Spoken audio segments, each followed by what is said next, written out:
월남 패망과 내부의적 제3편 월맹의 구정 대기습 공세와 미국의 반전 여론. 월남 지역의 베트콩에 대한 월맹의 지원이 증폭되면서 월남 지역으로 투입된 기존 월맹의 전투부대는 물론 베트콩의 전투력도 상당히 증강되었다. 그러나 월맹의 정규군과 베트콩은 월남 지역의 산악 정글에 구축되어 있던 베트콩과 월맹 정규군의 응거지는 미군과 연합군으로부터 여러 전투에서 커다란 타격을 받고 많은 어려움을 겪어야만 했다. 게다가 1965년 쿠데타로 정권을 잡은 응웬반 티에우 정부도 정치적 혼란 속에서 다소 안정을 찾아갔고 미군의 파병도 점점 증대되어 미국 지상군은 1965년 말부터 파견되어 1968년 하반기에는 약 53만 명에 이르렀다. 이와 같은 상황에서 월맹과 베트콩은 소모전에 따른 인적 자원과 보급품의 고갈을 극복하고 전쟁의 고착된 상황을 전환시키기 위해 떼 공세, 즉 구정 대기습 공세를 기획하였다.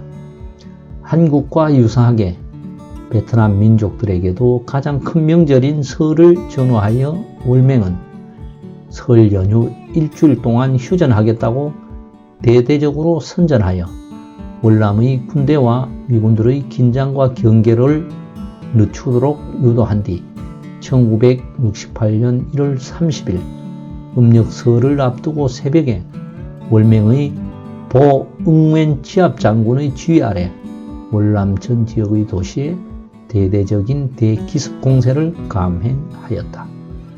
월맹의 보 응웬 지압 장군은 1단계 기만공세, 제2단계 총공격 총걸기, 제3단계 군사적 총공격 등 3단계 대기습 공세 계획을 수립하여 월남 공화국 붕괴와 남베트남 민족 해방전선과의 연립정부 구성 등 정치적 목적을 달성한 후 군사적 수단으로 공사나 통일을 완성한다는 전략에 따라 월맹 군대와 베트콩들로 하여금 월남의 수도 사이공과 중부 지역의 고도인 후에를 집중적으로 기습 공격하도록 하고 구정 연휴 기간을 대기습 총공세를 개시하는 시점으로 결정하게 되었다.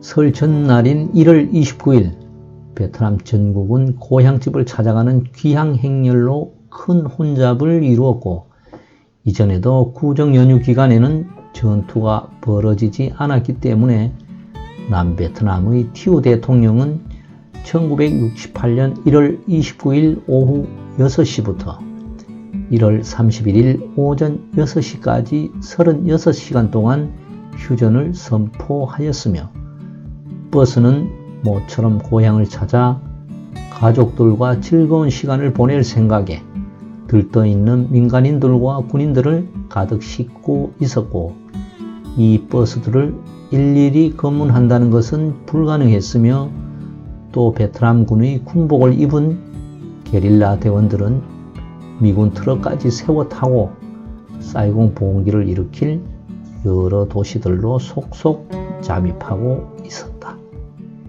그리고 각종 무기와 탄약은 여성들과 아이들이 끌고 가는 농산물 수레속이나 가짜 장례식을 만들어 관 속에 넣는 방법으로 운반되었다. 월맹 정규군과 베트남 민족 해방전선 게릴라 7만 명이 각자 작전 지역으로 은밀하게 이동하였고 총 35개의 대대 병력이 투입된 사이공시의 주요 공격 목표는 대통령궁, 미국 대사관, 합동참모본부, 사이공 탄손 루트 공항, 해군본부, 국영방송국이었으며 1월 30일 새벽 1시 30분 새해를 축하하는 요란한 폭죽 소리가 길거리에 가득 찬 가운데 베트남 대통령궁이 30여 명의 게릴라 대원들에게 습격당하였고 뒤를 이어 해군본부와 합참, 방송국이 공격당했으며 새벽 2시 47분경에는 미국 대사관이 공격당했으며 소형 트럭과 택시를 타고 온 게릴라 대원들이 대사관 담을 폭파하고 대사관 안으로 진입하여 대사관 본관에 로켓탄을 발사하였고 건물을 수비하던 미군 헌병들과 게릴라들 간의 치열한 교전이 벌어졌다. 이 총격전은 날이 밝으면서 증원된 미군이 투입되어 게릴라 대원들을 사살하는 것으로 끝이 났지만 이 게릴라들 중에는 대사관의 정원사나 운전기사로 일하던 사람도 있었다. 월남 중부 지역의 고도인 후에 역시 월맹의 10개 대대와 베트콩 6개 대대의 연합 공격을 받아 26일간 점령당했다. 또 미군이 막강한 화력으로 방어했던 철벽 같은 요새 켓산도 점령당하였다. 켓산 전투는 그 당시까지의 전사상 단일 전투에서 가장 많은 화력이 소요된 화력전이었다. 이와 같은 월맹의 구정대 기습 공세 피해는 미군 1100명 전사, 월남 정부군 2300명 전사, 민간인 12,000명이 사망하였다. 월맹 정규군과 베트콩은 약 4만 명이 전사하였다. 따라서 군사적 관점에서만 보면 월맹의 구정 대기습 공세는 월맹 정규군과 베트콩의 패배라고 평가할 수 있다. 그러나 미국 대사관에서 벌어진 약 6시간 동안의 상황은 그대로 방송사 카메라에 담겨 텔레비전 전파를 타고 미국인들 안방까지 전달되었다.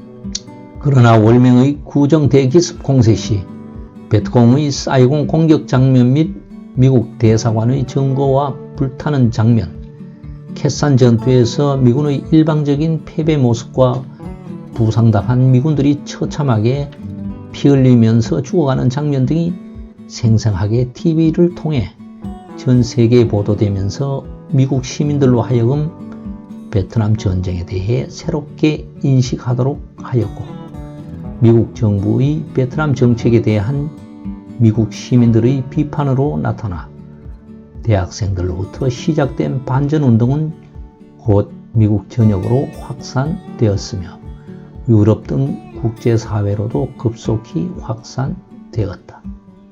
따라서 월맹의 구정 대기습 공세 결과로 월맹과 베트콩의 사상자가 훨씬 많았지만 지구촌 이곳저곳에서 미국의 베트남 전쟁을 비판하는 반전 여론이 조성된 점을 주목하면 결코 월맹군과 베트콩의 패배라고만 평가할 수 없다.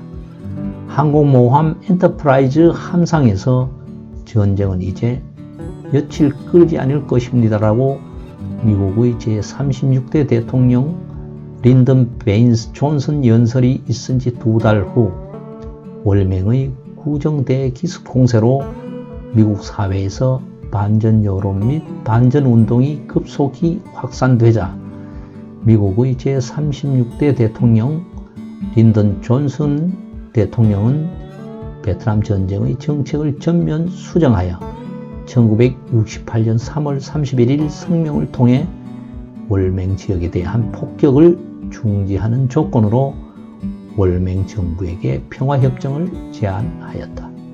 그러나 평화협정이 결렬되어 월맹의 정규군과 베트콩의 총공세가 재차 전개되어 베트남 전쟁의 양상은 한층 더 가열되었다. 미국 린던 존슨 대통령은 미국 대통령 선거를 앞두고 있었고 국내의 반전 여론을 의식하여 1968년 10월에 북베트남 지역에 대한 폭격을 전면 중지하였다. 감사합니다. 책연필이었습니다.